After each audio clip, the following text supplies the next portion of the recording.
Well, good morning from Two Happy Children Farm. Haven't done a video in a while. You may wonder that nothing's going on at the farm. We've been really busy harvesting our vegetable crops and haven't had a lot of time to breathe.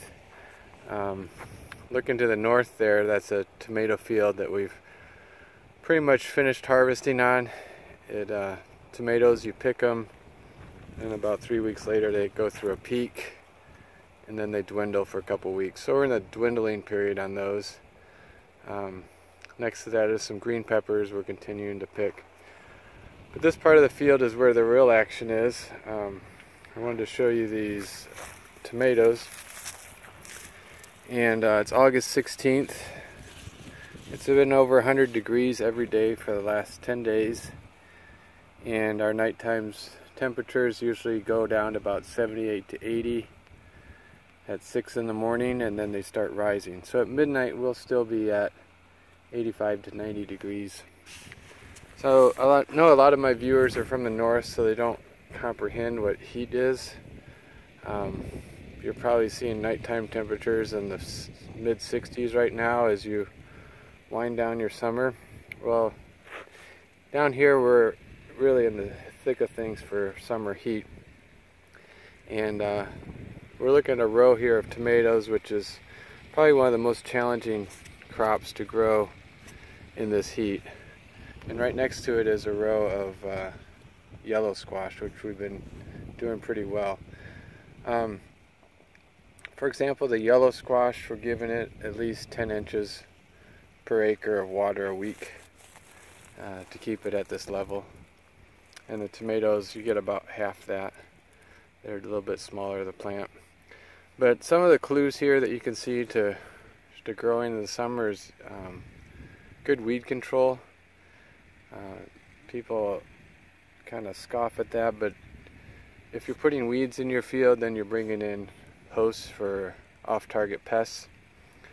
I have some of these low-lying weeds that just host a bunch of like flea hoppers and stuff, and you don't need those guys feeding on your crops and weakening them.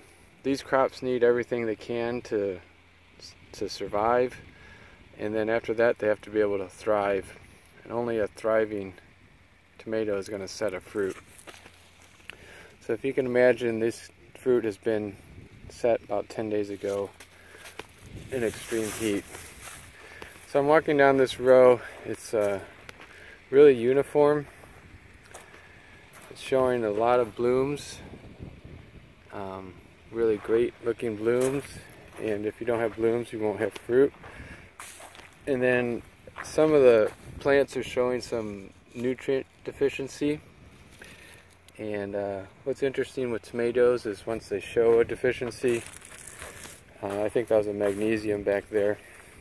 Once they show it, you're not going to make that leaf turn good looking again.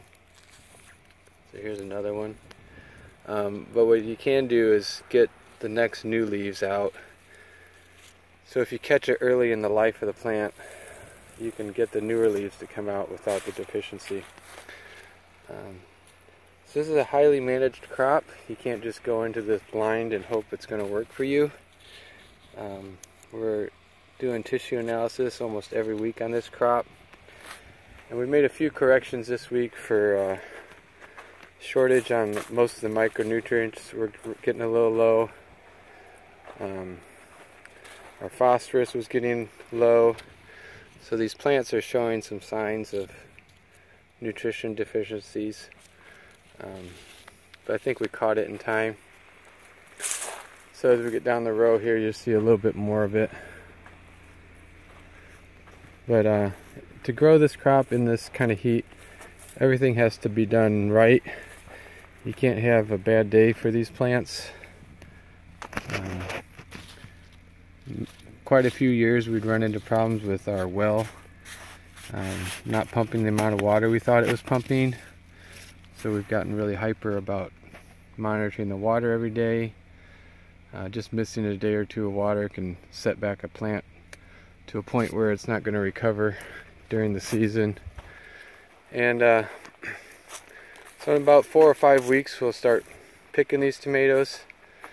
The growth looks good. I'm not sure what to expect on the size of the fruits, but to me this is a good looking sign to see fruit setting, and it's going to be 102 later today.